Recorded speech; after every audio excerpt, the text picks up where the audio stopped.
What's going on, everyone? It is the Derf, and welcome to the second video in this six-part video series going through each element and giving you my picks for S-Tier weapons. Today we're going to be going over the Stasis weapons, which fill both the kinetic slot as well as your heavy slot. I'm going to be taking you into the break deck mission in a controlled environment just to showcase what makes them so great as best as possible, while giving you a little bit of a synopsis of why I'm picking them and why they frequent my builds.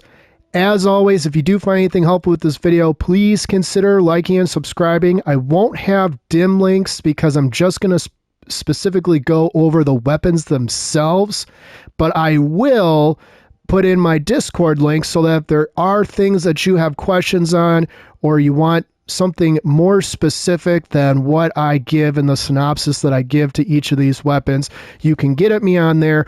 As always, you can leave feedback on the videos. I welcome it all. You know, I'm very interactive with people that reach out to me, so don't hesitate.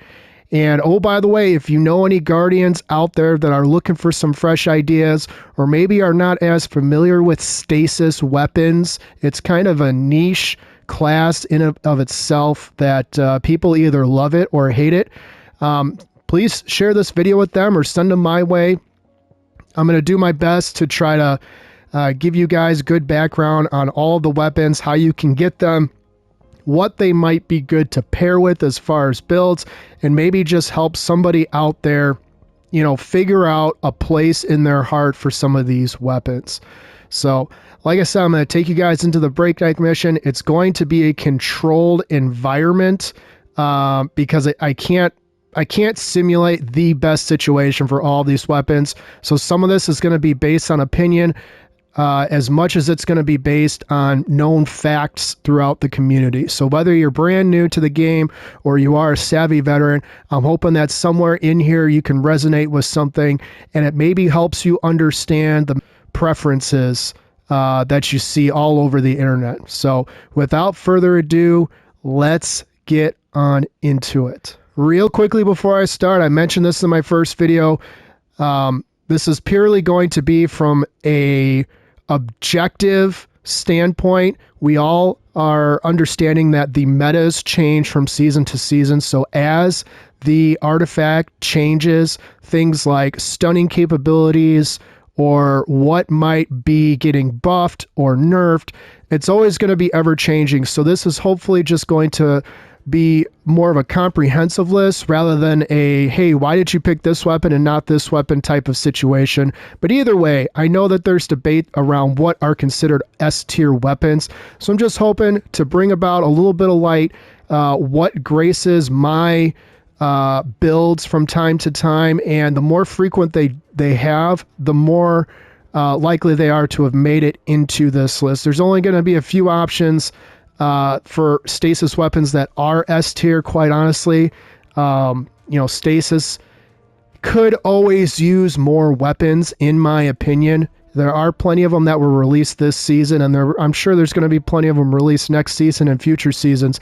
But for right now, you don't have as many options with stasis, so I feel like this, out of all the videos I'm going to do for this, I think this one's probably going to be one of the more cut and dry received videos from the series. Certainly elements that have been around longer than stasis are going to have a lot more debate, but stasis as a whole is a very niche style of play. So anyways, just as long as we understand it's more from like a subjective objective kind of viewpoint, and also with Prismatic having graced us with the release of the final shape, some of these weapons came out of hiding, quite honestly. And, you know, hopefully it'll find you guys well, and someone out there will be able to get a little bit of help from this video. So I'm going to quit talking, and I'm going to get us going here. Let's go. Alrighty, first up on the list for Stasis S-tier weapons, the Wicked Implement, a weapon that a lot of people held on to very tightly this past season, thanks to all of the artifact perks for stasis. Its main perk, the Tithing Harvest, while creeping attrition is active, destroying stasis crystals or landing precision final blows, creates a stasis shard. This thing is an energy regeneration machine. The stasis shard returns to you, and collecting stasis shards refills the magazine. So kind of a stasis version, but a scout rifle of Thorn, where it refills the magazine and you get some ability energy on top of that. And then the creeping attrition intrinsic trait, rapidly landing precision hits, causes targets to become slowed. And once you get the catalyst, which I don't have because I'm a goofus who just decided to put it off forever, and then stasis became meta. Precision final blows spawn a stasis crystal at the victim's location. Collecting stasis shards gradually overflows the magazine. So it gives a headstone perk for the catalyst as well. So if you are kind of a solo adventurer who maybe is not a super aggressive player, Wicked Implement is a very powerful weapon to use. It's not the fastest firing weapon, so you're not going to win any awards for clearing the battlefield. But if there is a fire team out there that is looking for a really good support cast player, you can sit from virtually any distance. And I mean, you can see 4 shots and I've already slowed that guy down. That's what the, there you go. Now he's full on frozen. This thing is excellent at being a support. And because of the freezing capabilities of Wicked Implement, you can stun, intrinsically, you can stun champions by landing enough precision hits to slow and then eventually freeze them. So if you haven't picked up Wicked Implement, which I unfortunately fall into that category because I put off getting the catalyst done for so long like an idiot, then just like me, you're going to have to get the catalyst going, and then you can really take advantage of the benefits. And unfortunately, Bungie's recent changes to how the artifact works, if it's already got an intrinsic trait built in this case slow and then eventual freeze, it won't give you an added bump to stunning champions. So because it's a scout rifle this season, scout rifles were able to pierce barriers. This won't be able to pierce barriers because it's already got an intrinsic trait that's capable of dealing with certain types of champions. You can use this freely without having to clutch at an artifact mod perk and still get the ability to deal with champions at any level activity you might find yourself in. So just something to think about. Because it is stasis, you get the bump to bonus transcendence energy, which I know you see on my screen, but doesn't give you any light transcendence. So you're going to want to pair this with your favorite light energy weapon to get the benefits if you are running prismatic. But there's fragments and those things that you can pair with it that make this thing not only hit like a truck, but make it a go-to weapon for a lot of guardians for dealing with champs. Alrighty, next up I've got Bold Endings Hand Cannon. Now this one is available from the Pale Heart. You can focus the engrams at Ghost in the Pale Heart and eventually craft this at the Enclave in Mars. There's a few different ways you can craft this, but one of my biggest recommendations is to consider putting on Rapid Hit and Dragonfly. Now, one of the things about Dragonfly, which I'm just going to touch on specifically for this weapon, is the explosion that happens is a stasis explosion, which means if you do happen to trigger Dragonfly on a close-knit group of enemies, those surrounded enemies will be affected by a stasis debuff. And the only known stasis debuff out there is being slowed from splash damage. So if you haven't crafted a Bold Endings, the 257 round per minute, 22 round magazine with the added backup mag mod and a 94 recoil direction, I've taken this thing equally into Strikes and Crucible, and it's done very, very well. It's unfortunate that hand cannons haven't been featured on the artifact in a long time, but you can see right there that, you know, I said close-knit group of enemies. Those guys weren't that close-knit, but you could see that they were triggered by the slowing explosion.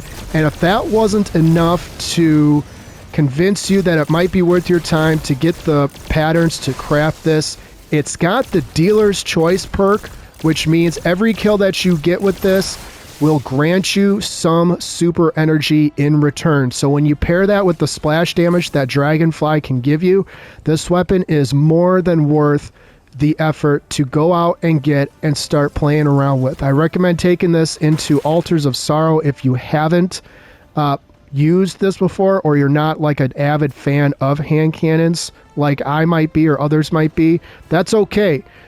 This weapon fires kind of like a pulse rifle, quite honestly, so I don't think you're going to find it too hard to adjust. I would, however, recommend a reload mod on your arms to increase the reload speed, as once you get the stats that you want in range and those things, it's going to feel a little bit slow if you don't have that. So bold endings, check it out. Hopefully that can help you in some of your builds in the future.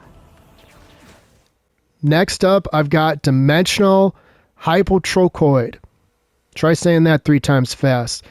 Regardless, this might be a shock to some, as you're going to see this weapon in place of a couple of stasis exotics, which I'm not going to feature in this as S tier.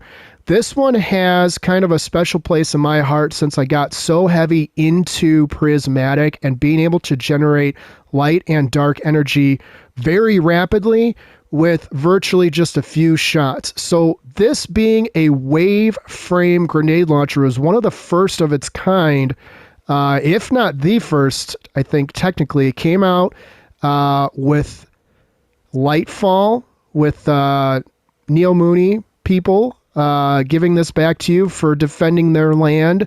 And if you haven't gotten this one, the easiest way to get this is to farm the terminal overloads and get those 2 weekly bounties from Nimbus on Neptune. It actually took me a while to get my 5th red border on this, but once you get 5, you can head over to the Enclave, and I strongly recommend Envious Assassin and Chain Reaction. Chain Reaction, of course, elemental damage explosion, and because it is a stasis weapon, you throw one of these rounds into a group of adds, your dark energy regeneration for Transcendence comes back almost in full, and that is not an exaggeration. I won't be able to show you exactly how it works, so you're just gonna have to trust me. Because it's a heavy weapon, you get bonus Transcendence energy for light and dark, but it comes back even faster because the add clear ability with this weapon is simply ridiculous. You can't take this weapon against an airborne boss, but being able to do 50 to 75k a hit on a boss that's on the ground or very near the ground, and also the wave traveling a good distance so you don't necessarily have to be up close and personal, plus a backup magazine. This recoil direction of 63 doesn't matter because it's 120 rounds per minute, makes this weapon an absolute monster. So if you're into playing in game modes, I mean, you see right there, one wave took care of all the enemies that were right there. And again, I understand this is a controlled environment, but if you haven't messed around with this weapon, and again, I'm on I've got 3 rounds left, and I've already cleared 2 iterations of this. I bet you I can clear the 3rd iteration with just this.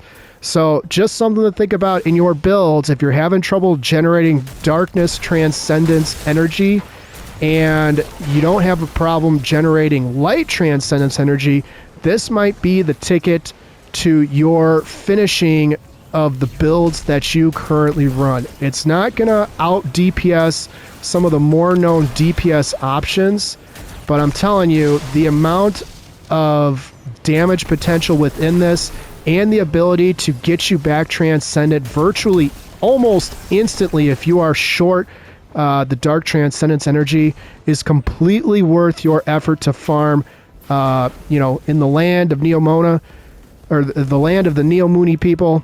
and Nimbus his bounties. And again, doing the bounties from Nimbus will occasionally grant you a red border weapon. So there's other red borders that come from that. This is one of the best ones though. So I highly recommend taking time to get this weapon if you haven't considered it. Being a compressed waveframe, they are becoming more and more popular, and they are a lot of fun to use. Next up, I've got Conditional Finality. When Conditional Finality came out with the Root of Nightmares raid, I saw this weapon in pretty much every PvP match I found myself in for months afterwards. In fact, a lot of people still run it in PvP for its dual ability to both slow you and scorch you in PvP.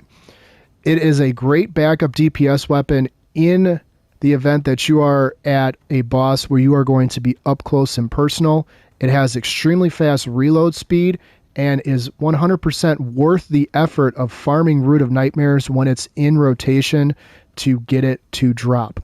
The paracasual pellets landing nearly all stasis pellets will freeze the target. Landing nearly all solar pellets will ignite the target.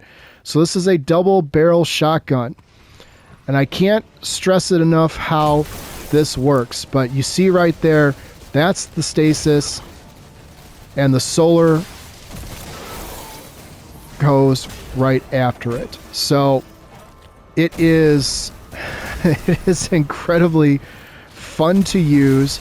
You see the amount of damage that I'm, able to emit from it. And it is just honestly one of the easiest to control. And you see the scorch effects right there.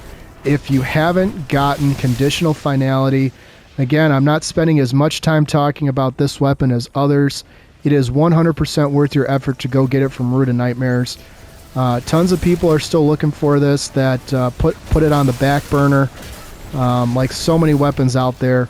But if you've been looking for a sign to pick up an exotic shotgun, maybe you're not a shotgun user normally, which I'm not. I can tell you this thing 100% works very well in PvP. But if you haven't, see, there you go. There's the scorch effects right there. This is your sign to pick it up and try it out. It is extremely fun to use. It is extremely easy to use. And because it is a special ammo weapon, see, there you go. It's frozen. And you saw the solar explosion afterwards. Go pick it up. Conditional Finality from Root of Nightmares. It's worth the grind. It's worth the effort.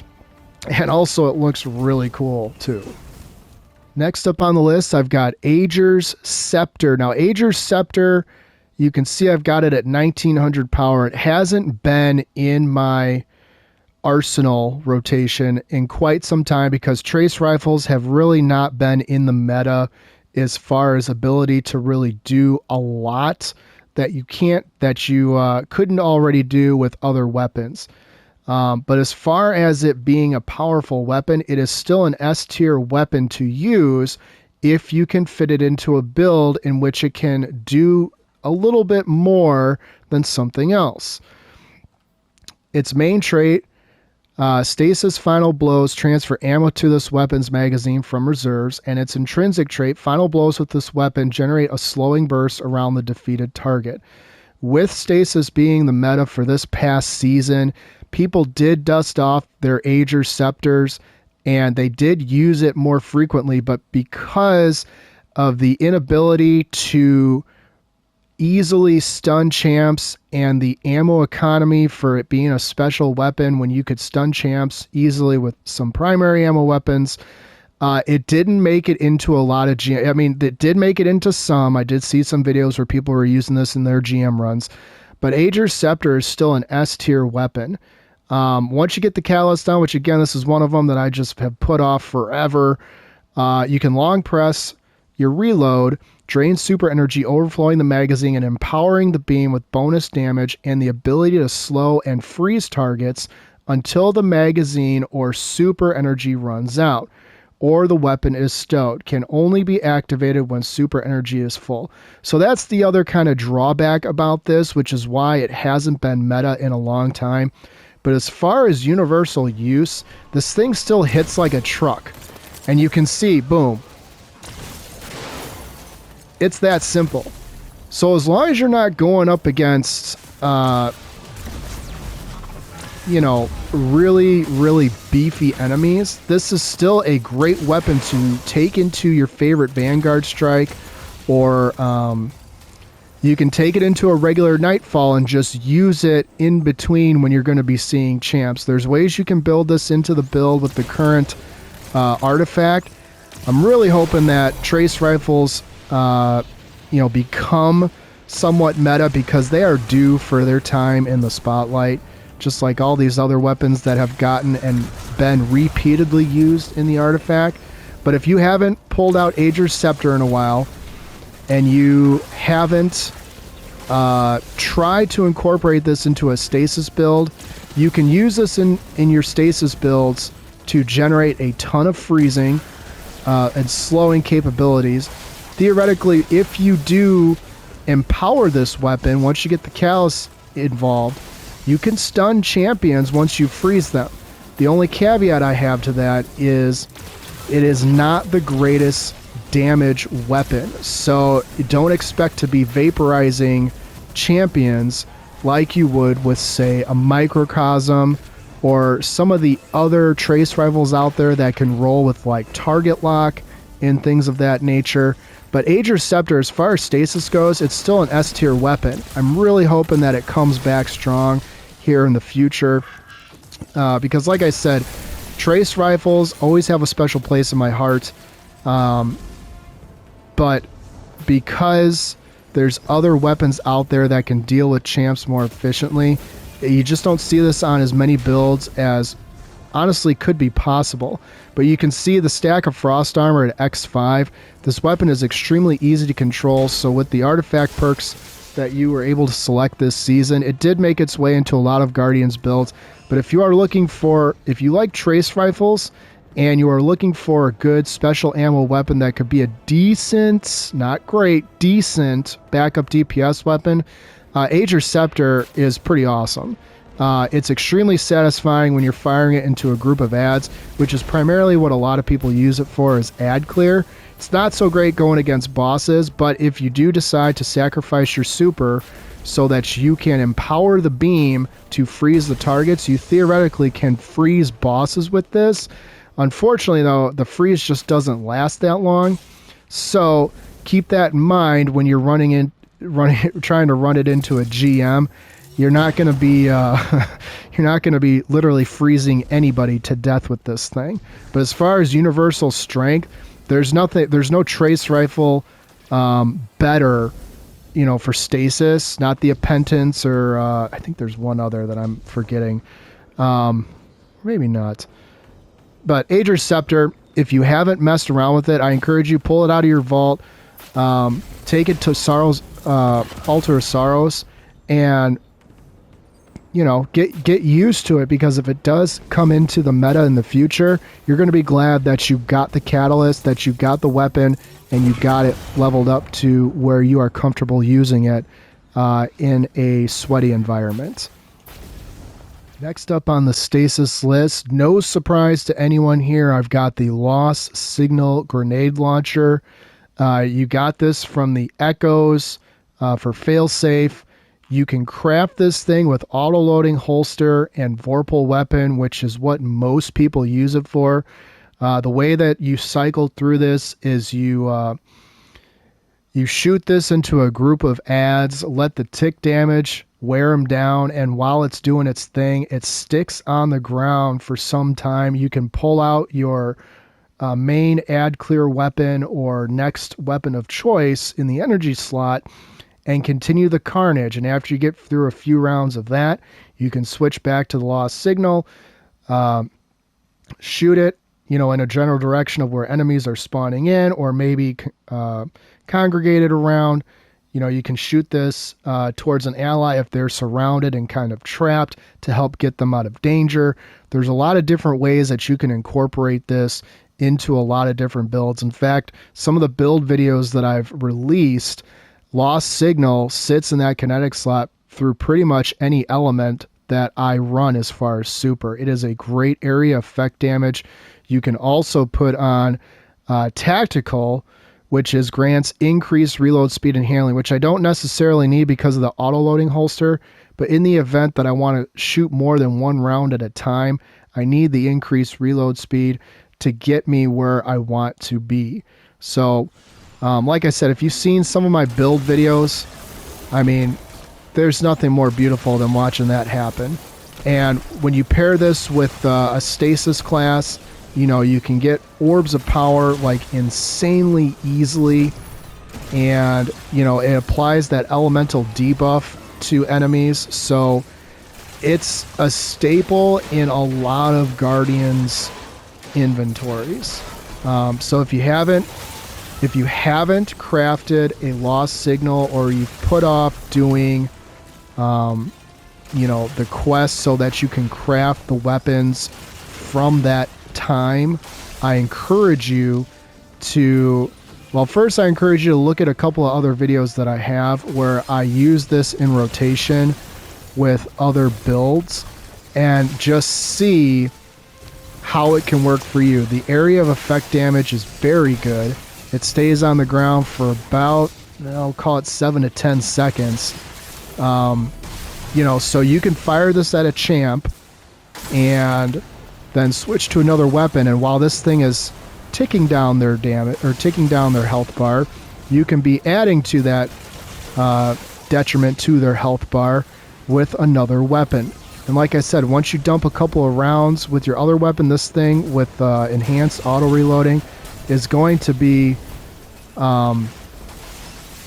already ready to go yet again.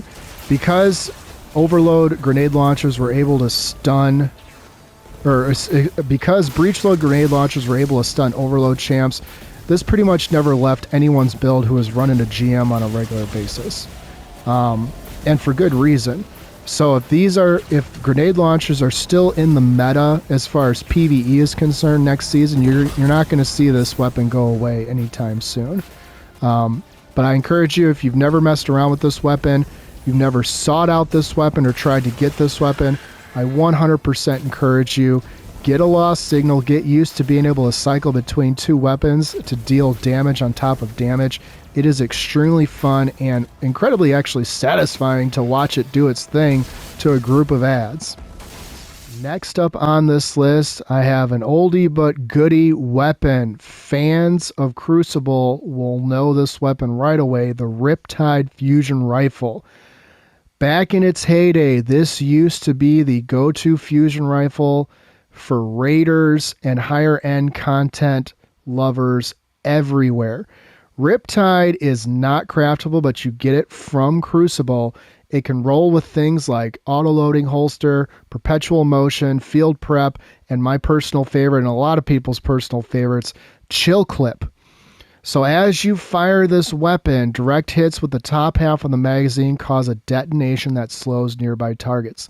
This was particularly helpful, at least when the fusion rifle class itself was part of the artifact, in raids such as Rid of Nightmares, where occasionally you'd have to kill beefier Colossus that used to fire rapid fire homing missiles at you from point blank range practically. You could fire this at one of them, you'd freeze them, and then you could unload the magazine on them and virtually freeze and then vaporize them in almost no time. It stinks that this hasn't been, that fusion rifles haven't come back yet, but chill clip, if you've never had a weapon that has chill clip on it, it is extremely fun to use. 500 charge time, and it's got the rapid fire option, with the option setting in your controls. This thing is easy to keep on point, and from point blank range, I'm telling you, you won't be clearing a room full of ads. I mean, you can, but you won't be clearing a room full of ads with this thing. But if fusion rifles make it back onto the meta as far as being able to stun any kind of champs, the way that the lost signal was used on virtually every GM runner's build, this thing will 100% replace that as far as a stasis option. if it can ever stun champs in any future artifact. That's for obviously any fusion rifle, but specifically this one because it has the chill clip effect. It's like a double bonus on top of how powerful it already is. So if you haven't farmed Crucible in a long time, or you haven't, you know, you look at the weapons and you're like, I don't really know about, you know, any of these weapons. When will I ever use them? Farm it for the simple fact that you can get a Riptide that's got chill clip, and if you are lucky enough to get it with auto-loading holster, it will be the last Riptide that you need. There are no others like it that feel this fluid to use, that have great ammo economy, and are easy to keep on point from a decent distance away. Next up on my list for Stasis S-Tier Weapons, the VS Chill Inhibitor. You get that from running the Vespers Host dungeon, which just dropped recently. I highly recommend trying to farm for one that's got Bait and Switch and Demolitionist. The Demolitionist is nice in case you do have to use this on a champ or a beefier yellow bar that you're just not able to take down with a regular primary ammo weapon. But at 150 rounds per minute with the Bait and Switch procced, you're doing an insane amount of damage. This is essentially a stasis version of an edge transit. So I'm not going to be able to proc the Bait and Switch, you know, on a singular target. But as far as it being easy control, I mean, I didn't even have my my thumb on the aim assist on that. I'm just pulling the trigger. It does have a little bit of recoil that you got to manage, but it is very easy to hit enemies from a distance. So if you haven't had the opportunity to run with a VS Chill Inhibitor, I encourage you to do so. Alrighty, rounding out the Stasis weapon category, the Psi Hermetic V Stasis Pulse Rifle. This one makes it onto my S-tier grade simply because this thing is a menace in Crucible. Its ability to roll with Enlightened Action and Head Seeker, as well as Accurized Rounds and Arrowhead Break, make this thing a virtual laser beam for a high impact frame pulse rifle. So you can pretty much three-shot any Crucible opponent from, I mean, almost an unlimited distance away. It is extremely easy to use. I don't recommend this weapon for anything else than Crucible, which is why, and also I'll point out, I know you see the enemies defeated is only 8. That's because it took me forever to get this stupid roll. I mean, it's not a stupid roll, but the amount of frustration I had, I kept getting everything except what I wanted on this, which is, you know, what RNG is all about, right? So I only got to use it in one match, but I did have a really good time using it once I got the roll that I wanted. So if you haven't gotten a Psi Hermetic V to your liking, don't give up hope. Keep trying to get one. And as far as the masterwork, I highly recommend getting reload speed as your masterwork. It is a little bit slow on reload speed, but the range is phenomenal. And if you equip a harmonic loader, if you're running a stasis class, or just equip a loader mod for your arms, this thing will be worth the trouble. Because I'm telling you, when you use this thing in PvP, if you get that first group of shot off against your enemies, I mean, you're doing a ton of damage in virtually no time at all. And the thing hits like a truck. So your enemies that you're shooting at in PvP, if they don't have flinching mods on, or anti-flinching mods, they're going to be, I mean, they're not going to beat you. So again, I recommend this specifically for PvP. That is why it made it on this list. It did not make it on this list for anything PvE related. I know there are people that like to take this in PvE activities, but it's just not worth the trouble because there's so many better options that you could use in place of this if you're looking for a good pulse rifle in PvE activities. So if you've been looking for a good pulse rifle for stasis type element weapon for PvP, this is probably the #1 weapon I would recommend to get for PvP specific. Alrighty, so that is the video. S-tier weapons for stasis. There's a lot less options for stasis just because it was a newer subclass and it never really got the love that I think that it kind of deserved from the devs. There's still going to be some debate on if I should have put some of these weapons in here or if I should have brought in some additional weapons, but I think for the most part, people are going to kind of understand the method behind the selection. And keep in mind, I'm also trying to make these weapons so that you can, you know, depending on what kind of player you are, if you love Vanguard or Gambit, or you just like running public events on different planets, or if you are a raider or a dungeon spelunker, you know, some of these weapons can absolutely help you in a variety of activities. You know, it's not a one size fits all. So again, if you did find anything helpful in this video or anything resonated with you, or maybe I just gave you a fresh idea that, you know, you can't believe you didn't think of, which, you know, I'm sure lots of thoughts cross all Guardians' minds when it comes to creating a build and picking the perfect weapons to suit their needs. But consider liking and subscribing. And if you know someone that's just getting, I see it all the time, people are still getting into Beyond Light, even now, so many years after it was released, trying to do the legendary stuff, not realizing the grind we all had to go through to get the aspects from the Exo Stranger on Europa. Send them my way, show them this video and say, hey, here's some ideas for stasis weapons that can help you in your build. Next up, I'm going to run through all of the strand weapons, the S tiers. So stick around. That video is coming out soon. As always, I thank you guys for your support and the kind vibes, and I will see you guys next time. Stay tuned.